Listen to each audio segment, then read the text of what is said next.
Hello students, आज की class में हम लोग डिस्कस करेंगे सर्कुलर फ्लो ऑफ इनकम पर। सर्कुलर फ्लो ऑफ इनकम आप जानते हैं कि इकोनॉमी के अंदर, अर्थव्यवस्था के अंदर इनकम का फ्लो जो होता है between sectors, it is called circular flow of income. जैसे आप जानते हैं टोटल 4 सेक्टर्स होते हैं इकोनॉमी के अंदर, sectors of an economy. First sector को बोलते हैं हम household sector, second sector is producer और firm sector, third sector is government sector, सरकार जिसे बोलते हो आप लोग, and fourth is external sector. Consumer means household means consumers, individual जो लोग गुड्स और सर्विसेज अपने लिए खरीदते हैं, not for the purpose of resale. मतलब आपने कोई वस्तु या सेवा खरीदी, गुड्स खरीदी, सर्विस खरीदी अपने लिए, अपनी फैमिली के लिए, तो आप हाउस होल्ड सेक्टर में इन्वॉल्व होंगे। बट आप कोई फर्म नहीं होने चाहिए, आप कोई प्रोड्यूसर नहीं होने चाहिए। प्रोड्यूसर कोई भी आइटम खरीदता है for the purpose of resale. जैसे फॉर एग्जांपल जैसे हलवाई होता है, हलवाई दूध खरीदता है मिठाई बनाने के लिए, जो मिठाई बनाकर रीसेल करेगा। या फिर मैं भी प्रोड्यूसर हूँ because I am producing my service, और आप लोग इस सर्विस को कंज्यूम कर रहे हैं, तो यू आर कंज्यूमर। आप लोग हाउस होल्ड सेक्टर में आएंगे और मैं प्रोड्यूसर सेक्टर में आऊँगा। ठीक है दोस्तों, मैंने अगर ये स्केच खरीदा है तो मैं इससे आपको पढ़ा रहा हूँ, तो ये प्रोड्यूसर सेक्टर, मेरी जो एक्टिविटी है प्रोड्यूसर सेक्टर में इंक्लूड की जाएगी। गवर्नमेंट सेक्टर, गवर्नमेंट भी कंज्यूम भी करती है और प्रोडक्शन भी करती है। कंज्यूम भी करती है गवर्नमेंट, कंज्यूमर भी होती है गवर्नमेंट, और प्रोड्यूसर भी होती है। लास्ट है एक्सटर्नल। एक्सटर्नल मतलब इंडिया के बाहर, इंडिया को छोड़कर बाकी जितने भी देश हैं इंडिया के बाहर, वो सब क्या है? External sector. इसे हम rest of the world sector भी बोलते हैं, शेष विश्व, जिसके साथ हम एक्सपोर्ट और इम्पोर्ट करते हैं। क्लियर है दोस्तों? अब सर्कुलर फ्लो ऑफ इनकम का मतलब होता है जब इन सेक्टर्स के बीच इनकम घूमती है, सर्कुलर फ्लो होता है इनकम का। जैसे फॉर एग्ज़ाम्पल आप किसी कंपनी में जॉब करते हैं, किसी फर्म में जॉब करते हैं, तो आप फर्म में जॉब करने के लिए गए, जॉब के बदले फर्म ने आपको पेमेंट करी, फैक्टर पेमेंट बोलते हैं इसको। ये पेमेंट आपको सैलरी या वेजेस के फॉर्म में मिल सकती है, या इंटरेस्ट वगैरह के फॉर्म में मिल सकती है।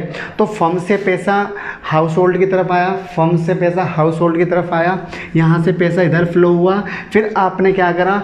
गुड्स और सर्विस खरीदी, उसी फर्म की गुड्स और सर्विस खरीदी, या दूसरी फर्म की, फर्म मीन्स सब फर्म को एक साथ इंक्लूड कर दो, तो पैसा उल्टा फर्म की तरफ चल गया।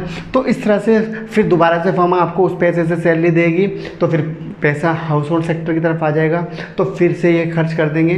तो ये इनकम का जो सर्कल बन गया है, सर्कुलर फ्लो ऑफ इनकम, इसी को बोलते हैं। ठीक है दोस्तों, एक बात और समझ लीजिए, सर्कुलर फ्लो ऑफ इनकम के अंदर हमको ये ध्यान देखना है कि हम 2 सेक्टर इकोनॉमी को एक्सप्लेन करेंगे, या 3 सेक्टर को, या 4 सेक्टर को। 2 सेक्टर में आएंगे हाउस होल्ड एंड प्रोड्यूसर, 3 में आएंगे house hold producer and government, और 4 में आएंगे house hold producer government and external sector. ठीक है दोस्तों, चलिए डिटेल में समझते हैं। आज मैं इनको आपको कोशिश करूंगा, आज मैं पहले आपको 2 सेक्टर इकोनॉमी का समझाऊंगा, उसके बाद मैं आपको 3 सेक्टर इकोनॉमी के समझाऊंगा, और अगर वीडियो ये लंबी नहीं हुई तो 4 सेक्टर इकोनॉमी को भी देखेंगे। ठीक है दोस्तों, चलिए।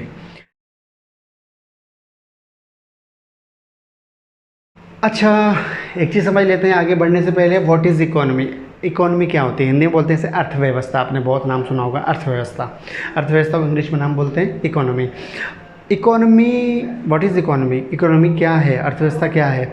Economy is a structure. Economy, अर्थव्यवस्था एक स्ट्रक्चर होता है, वर्ड याद करो, structure, which provides livelihood to the population of a country. मतलब इकोनॉमी एक देश का स्ट्रक्चर है जो सभी लोगों को रोज़गार देता है। बस मतलब आप में सब कुछ ना कुछ इकोनॉमिक एक्टिविटी करते हैं, जिससे हमारी इनकम जनरेट होती है, जिससे हमारा घर चलता है, हमारा खाना पीना होता है, हम अपना खाना पीना अपनी फैमिली को पाल पाते हैं। तो ये सब एक्टिविटी इकोनॉमिक एक्टिविटी को कहलाती हैं। हम सभी इकोनॉमिक एक्टिविटी का एक स्ट्रक्चर बना लो, एक ढांचा तैयार कर लो, उसको हम इकोनॉमी कहते हैं। ठीक है दोस्तों, समझ आएगा? याद रखना, economy is a structure in which we includes all the economic activities take place in an country. एक एक देश में सभी जो आर्थिक क्रियाएं होती हैं उनका एक समूह, उनका एक ढांचा क्या कहलाता है? इकोनॉमी कहलाता है। ठीक है दोस्तों, चलिए सर्कुलर फ्लो ऑफ इनकम समझते हैं टू सेक्टर के अंदर। पहले एक चीज़ समझिए, मैं यहाँ पे एक वर्ड यूज़ करूँगा, फैक्टर सर्विसेज, ठीक है, और फिर मैं एक वर्ड यूज़ करूँगा फैक्टर पेमेंट्स। फैक्टर सर्विस का मतलब हो गया आप लोग फर्म को जो सर्विस देते हो उसको फैक्टर सर्विस बोलते हैं। जैसे आप या तो लैंड देते हो उनको किराए पे, बदले में आपको उसके बदले किराया मिलता है, रेंट मिलता है, या आप उसको लेबर देते हो, लेबर मीन्स आपकी जो मेहनत है उसको लेबर बोलते हैं। आप जो 8 घंटे काम करते हो फर्म के अंदर जाके उसको लेबर बोलते हैं।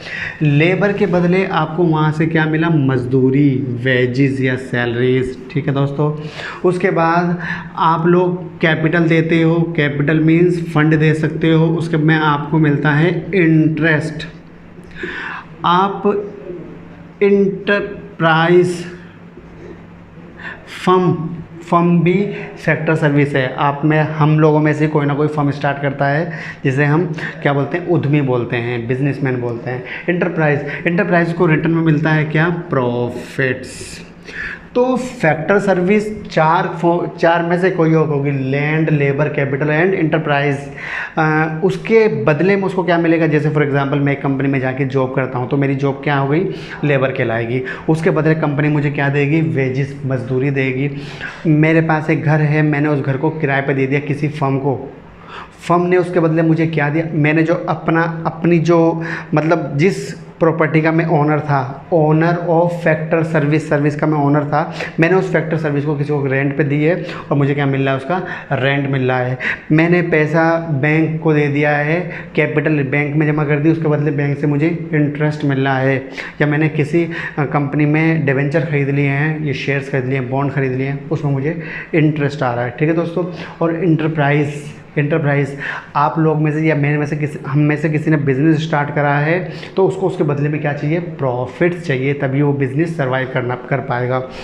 कोई भी फर्म लॉस में सर्वाइव नहीं कर सकती ज़्यादा लंबे समय तक। अगर उसको कोई फर्म है उसको ये नहीं लग रहा है कि हम प्रॉफिट कमा सकते हैं, अगर कोई फर्म है उसे लग रहा है कि हम प्रॉफिट नहीं कमा सकते, तो वो फर्म 100% जल्दी बंद हो जाएगी। और उसे लग रहा है कि हाँ ठीक है, अभी तो लॉकडाउन का समय है या अभी तो क्राइसिस है, अभी तो और बाद में चल के हमको प्रॉफिट ज़रूर होंगे, तो वो फर्म हो सकता है कुछ समय तक लॉस में सर्वाइव कर जाए। ठीक है दोस्तों, आगे समझ। फैक्टर सर्विस के ओनर कौन होता है? House holds. और फैक्टर सर्विस किसे दी जाती है? प्रोड्यूसर सेक्टर को। या गवर्नमेंट को भी फैक्टर सर्विस दी जाती है। कुछ लोग गवर्नमेंट जॉब भी तो करते हैं, कुछ लोग विदेशों में जाके भी जॉब करते हैं, तो वो एक्सटर्नल सेक्टर को भी सर्विस देते हैं। बट याद रखना, फैक्टर सर्विस के ओनर जो होते हैं वो केवल हाउस होल्ड सेक्टर होता है। Factor service house hold sector provide कराता है, प्रोड्यूसर सेक्टर को भी करा सकता है, गवर्नमेंट को भी करा सकता है और एक्सटर्नल सेक्टर को भी करा सकता है। आप में से कुछ लोग जॉब करते हैं, गवर्नमेंट जॉब है, जैसे मिलिट्री में है या पुलिस में है, तो वो भी गवर्नमेंट को हम फैक्टर सर्विस दे रहे हैं, उसके बदले हमको क्या मिलेगी? फैक्टर पेमेंट मिलेगी। फैक्टर पेमेंट प्रोड्यूसर से भी मिलती है, गवर्नमेंट से भी मिलती है, एक्सटर्नल सेक्टर से मिलती है। आगे समझ आपको? उम्मीद करता हूँ आपको कोई इसमें डाउट नहीं होगा। चलिए पहले 2 सेक्टर की बात करते हैं।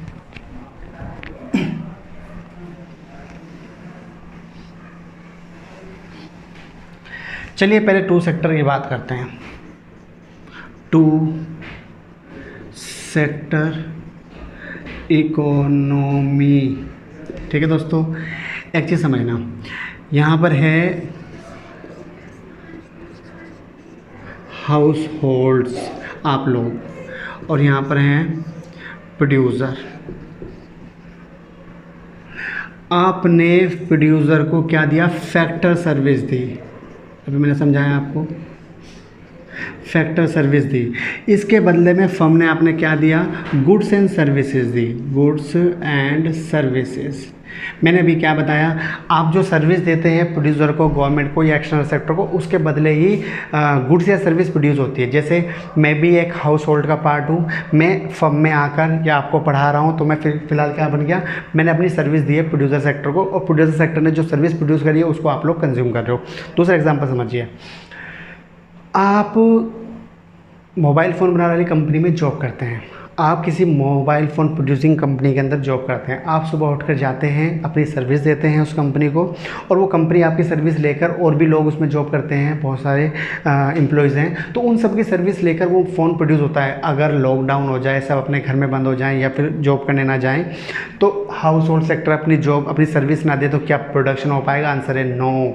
ठीक है दोस्तों, तो हमने दी फैक्टर सर्विस किसको? प्रोड्यूसर सेक्टर को। उन्होंने दी हमें गुड्स एंड सर्विसेज। तो factor service and goods and services के फ्लो को बोलते हैं हम लोग real flow.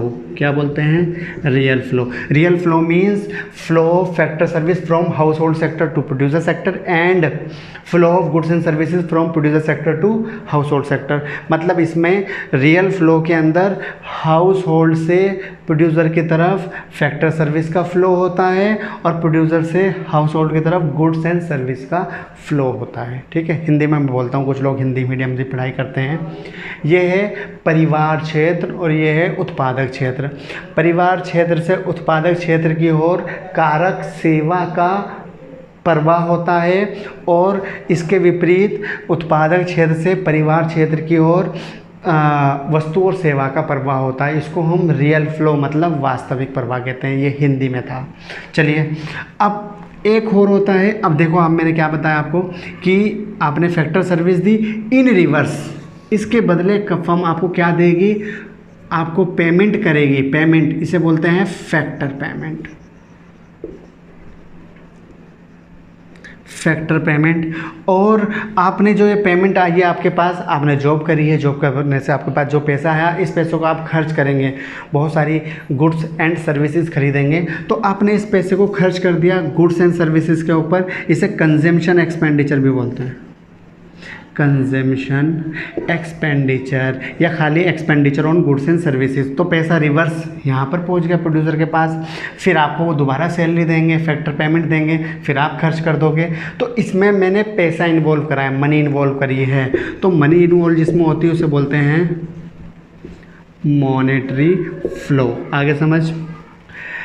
To sector economy में मैंने बताया रियल फ्लो। रियल फ्लो में क्या होता है? हाउस होल्ड सेक्टर से प्रोड्यूसर सेक्टर की ओर होता है, household sector to producer sector factor service flow, and from producer sector to household sector goods flow of goods and services.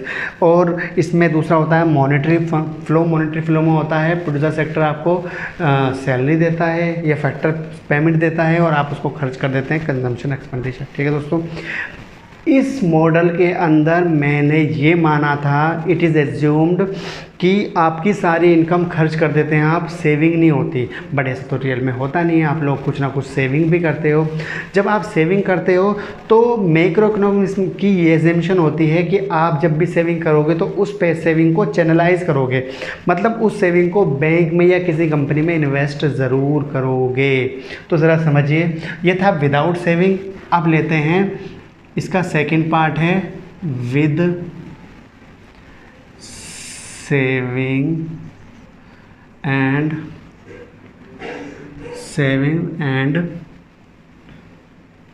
Borrowings, या फिर हम इसको कह सकते हैं विद फाइनेंशियल मार्केट। अब यहाँ पर इसके अंदर एक मार्केट आ गई जिसका नाम है फाइनेंशियल मार्केट। आपने कुछ सेविंग करी और सेविंग आपने फाइनेंशियल मार्केट, बैंक भी आ गया इसमें, LIC भी आ गया इसमें, और कब सभी कंपनीज आ गई जिनके आप शेयर्स या डिवेंचर्स खरीदते हैं। आपने सेविंग को फाइनेंशियल मार्केट में चैनलाइज कर दी, पहुंचा दी, और कुछ लोगों ने यहाँ से बोरोइंग भी करी, उधार भी लिया। ठीक है दोस्तों, तो इसी तरह से कुछ प्रोड्यूसर भी सेविंग करके क्या करते हैं? फाइनेंशियल मार्केट में डाल देते हैं। ठीक है, सेविंग, और कुछ प्रोड्यूसर लोन लेते हैं इनसे, बोरोइंग। तो ये हो गया two sector economy with financial market. और जो मैंने इससे पहले आपको एक्सप्लेन किया था वो था two sector economy without financial market, मतलब उसमें हमने सेविंग को इंक्लूड नहीं किया था। क्लियर है दोस्तों? टू सेक्टर इकोनॉमी हमारी कंप्लीट हो गई है, सर्कुलर फ्लो ऑफ इनकम। अब देखते हैं थ्री सेक्टर इकोनॉमी में सर्कुलर फ्लो ऑफ इनकम कैसे होता है। थ्री सेक्टर इकोनॉमी में इंक्लूड्स होगा house hold, producer and government sector. Three sector economy में सर्कुलर फ्लो ऑफ इनकम का मतलब है इनकम का flow house hold sector, producer sector और गवर्नमेंट सेक्टर के बीच में होता है। ज़रा समझना आप, हाउस होल्ड सेक्टर को इनकम कहाँ कहाँ से मिल सकती है, इनकम ज़रा समझना। हाउस होल्ड सेक्टर के पास 3 तरह से पैसा आता है। एक तो प्रोड्यूसर सेक्टर जो हम जॉब करते हैं वहाँ से मिलता है, दूसरा हमें कुछ लोग गवर्नमेंट जॉब करते हैं, गवर्नमेंट से भी मिलता है, 2 हो गए। तीसरा जैसे कुछ स्टूडेंट्स को गवर्नमेंट स्कॉलरशिप देती है या स्कूल में आपको कुछ मनी मिलती है, पैसा मिलता है, मॉनेटरी हेल्प मिलती है। तो इस तरह से गवर्नमेंट ट्रांसफ़र इनकम भी करती है, जैसे बूढ़े लोगों को पेंशन मिलती है विदाउट गेटिंग जॉब, है ना। तो इस तरह की इनकम को हम ट्रांसफ़र इनकम बोलते हैं। तो हाउस होल्ड को मिला एक तो factor payment from producer sector, एक मिला factor payment from government sector, and तीसरा मिला ट्रांसफ़र पेमेंट फ्रॉम गवर्नमेंट। ठीक है, अब ये इस पैसे का क्या करेंगे, एक तो खर्च करेंगे प्रोड्यूसर सेक्टर की गुड्स एंड सर्विस पे, एक ये लोग गवर्नमेंट को कुछ टैक्स देंगे, और एक ये लोग फाइनेंशियल मार्केट में जमा करेंगे। ज़रा समझते हैं, मैं इसको भी डायग्रामेटिकली आपको एक्सप्लेन करता हूँ। यहाँ पर है आपका हाउस होल्ड सेक्टर, यहाँ पर है आपका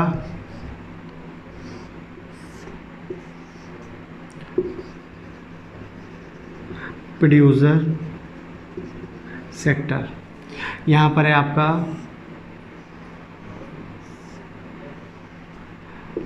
गवर्नमेंट, और यहाँ पर है आपका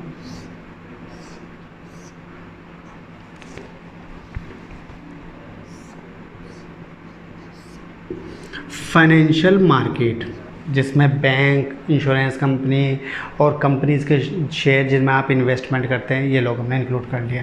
देखो दोस्तों, इनके पास 3 जगह से पैसा आएगा, मैंने बताया अभी। एक तो गवर्नमेंट से पैसे आएगा, किस तरह से, फैक्टर पेमेंट। जो लोग गवर्नमेंट जॉब करते हैं तो गवर्नमेंट उनको जो सैलरी देगी वो फैक्टर पेमेंट हो गया। एक कुछ बूढ़ों को और गरीब लोगों को सरकार कुछ विदाउट सैलरी भी कुछ पैसे देती है, या फिर स्कॉलरशिप मिलती है आप लोगों को, तो इस तरह की हो गई ट्रांसफ़र पेमेंट। एक आएगा ट्रांसफ़र पेमेंट, जैसे पेंशन वगैरह और बूढ़ों की पेंशन आती है। और मगर आपसे पैसा गवर्नमेंट लेगी भी क्या, टैक्सेस, आप पे टैक्स लगेगा, टैक्सेस लगेगा। ठीक है दोस्तों, जैसे इनकम टैक्स और वेल्थ टैक्स आप लोग देते हैं। ठीक है, अब आप इस पैसे को खर्च कैसे, ये तो मैंने बता दिया आपको 2 तरह से इनकम आई। एक इनकम यहाँ से भी आएगी इनके पास, ज़रा समझिए। एक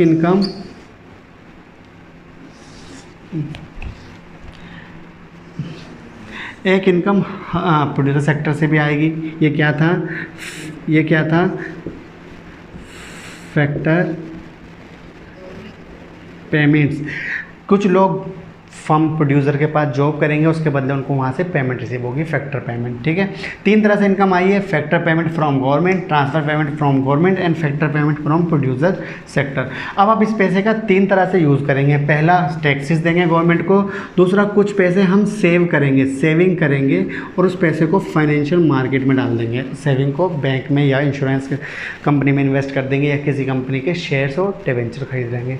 ठीक है दोस्तों, और कुछ पैसा हम लोग खर्च कर देंगे गुड्स एंड सर्विसेज पर।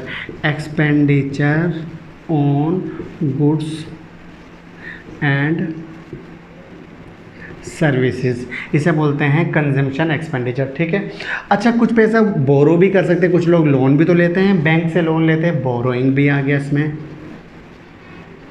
ज़रा इसे कंप्लीट करो पहले आप। हाउस होल्ड सेक्टर का गवर्नमेंट से पैसा आ रहा है 2 तरह से, एक आ रहा ये, एक आ रहा ये, और एक पैसा आया यहाँ पर तीसरा। इनके पास 3 सोर्सेज से पैसा आया। कुछ लोग लोन भी ले सकते हैं, 4 तरह से इनके पास पैसा आया।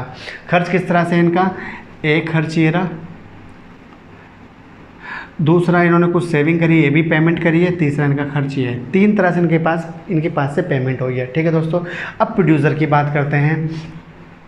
देखो, गवर्नमेंट से प्रोड्यूसर सेक्टर से कुछ गुड्स एंड सर्विसेज खरीदेगी, जैसे मिलिट्री के लिए कुछ गुड्स सर्विस खरीदना, या फिर पुलिस के लिए वर्दी वगैरह, जूते वगैरह खरीदते हैं, तो गुड्स हो गई, सर्विसेज हो गई। तो payment for goods and services, payment for goods and services. दूसरा, कुछ गवर्नमेंट इनको सब्सिडी देती है। सब्सिडी आप लोग पहले से ऑलरेडी समझते हो, तो सब्सिडी भी मिलती है। अच्छा दोस्तों, कुछ पैसा ये लोग टैक्स के फॉर्म में गवर्नमेंट को देते हैं। टैक्सेस, दो तरह के टैक्स होते हैं, डायरेक्ट टैक्स और इनडायरेक्ट टैक्स। ये दोनों पे करते हैं। जैसे जीएसटी जो है हमारा, वो इनडायरेक्ट टैक्स है, और प्रॉफिट पर जो टैक्स लगता है कंपनीज के, वो डायरेक्ट टैक्स होता है। ठीक है दोस्तों। अब गवर्नमेंट कुछ सेविंग करती है, गवर्नमेंट भी, और वो भी फाइनेंशियल मार्केट में डिपॉजिट कर देती है, और कभी कभी गवर्नमेंट इनसे लोन बोरोइंग भी लेती है। Saving and borrowing. ऐसे प्रोड्यूसर भी होते हैं।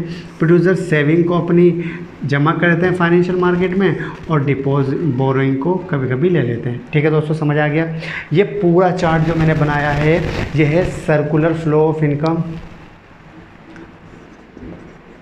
Circular flow in 3 sector economy. ठीक है दोस्तों, 3 सेक्टर इकोनॉमी। अच्छा, चौथा 4 सेक्टर इकोनॉमी में कैसे बनेगा circular flow of income? 4 sector में household, producer, government. Household, producer, government 3 sector हैं। चौथा इसमें एक्सटर्नल सेक्टर इंक्लूड हो जाएगा। उसको मैं ज़रा थोड़ा सा आपको बता देता हूँ, ऐसे ही वो आपको अभी क्लियरली समझ आ जाएगा। ये आपका चौथा सेक्टर फॉर एग्जांपल हो गया है एक्सटर्नल सेक्टर। External sector. अब देखो, मैंने बताया था कुछ लोग जॉब करने विदेशों में जाते हैं, इंडिया के बाहर जाते हैं, तो उनको वहाँ से क्या मिलेगी? Factor service. क्या मिला? फैक्टर सर्विसेज मिली। अच्छा, कुछ लोगों को दान वगैरह भी मिलते हैं विदेशों से। इंडिया में दान बहुत सारे आते हैं, डोनेशन आती हैं, कभी कभी बाढ़ वगैरह या कोई किस तरह की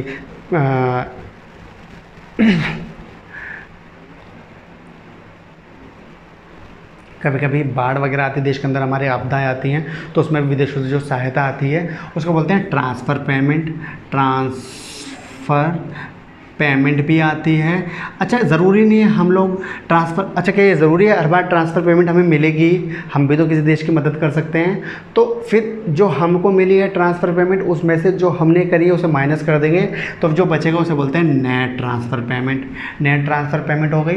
बट हम कुछ गुड्स और सर्विसेज, कुछ लोग अमीर लोग होते हैं, देखते हैं आप लोग, विदेशों से कारें इंपोर्ट करते हैं, विदेशों से मोबाइल फ़ोन इंपोर्ट करते हैं, विदेशों से महंगे महंगे आइटम्स जैसे बेड वगैरह और बहुत सारे वैल्यूएबल आइटम्स, ज्वेलरी वगैरह इंडिया के बाहर से इंपोर्ट करते हैं। तो इंपोर्ट पर जो खर्च करेंगे वो पेमेंट यहाँ से इनके पास से वो पेमेंट जाएगी। इसे बोलते हैं payment for import. Payment for import. Clear है दोस्तों? उम्मीद करता हूँ आपको समझ आ रहा होगा ये। इसी तरह से फर्म्स जो होती हैं, फर्म्स प्रोड्यूसर सेक्टर, ये गुड्स और सर्विसेज इंपोर्ट करते हैं, मंगाते हैं। जब गुड्स मंगाते हैं, इंपोर्ट करते हैं, तो उसकी पेमेंट करते हैं, और कभी कभी ये लोग एक्सपोर्ट भी करते हैं। जब एक्सपोर्ट करते हैं तो पेमेंट रिसीव्ड होती है। रिसीव्ड लिख देता हूँ मैं आपको, रिसीव्ड फॉर एक्सपोर्ट करने पर। एंड ये पेमेंट करते भी हैं लोग जब इंपोर्ट करते हैं, payment for import. Payment for import. ठीक है दोस्तों, समझ आ गया? ये था 4 सेक्टर इकोनॉमी के अंदर। 2 सेक्टर बहुत इजी है, मैंने आपको समझा दिया। 2 सेक्टर में 2 तरह से आता है, with financial market, without financial market. 3 sector में आ गया, मैंने बताया अभी आपको, house hold, producer and government. अच्छा, प्रोड्यूसर को कभी कभी आपको बुक में आप देखोगे तो ये फर्म भी दिख जाएगा, फर्म सेक्टर एक चीज़ है। और चौथा सेक्टर होता है, चौथा 4 सेक्टर वाली इकोनॉमी में होता है household, producer, government and external sector. ठीक है दोस्तों उम्मीद करता हूँ आपका ये सर्कुलर फ्लो वाला टॉपिक है बिल्कुल पूरी तरह से क्लियर हो गया होगा, कोई डाउट नहीं होगा आपके मन में। अगर फिर भी कोई डाउट है तो आप हमें कमेंट कीजिए, हम आंसर देने की ज़रूर कोशिश करेंगे। और आपका कोई सुझाव है तो उसे भी हमें कमेंट करके ज़रूर बताएँ, और जितना हो सके आप हमारी वीडियो को अपने दोस्तों में, रेस्टोरेंट में शेयर ज़रूर करें। जल्दी मुलाकात होगी एक नई वीडियो के साथ। Bye bye.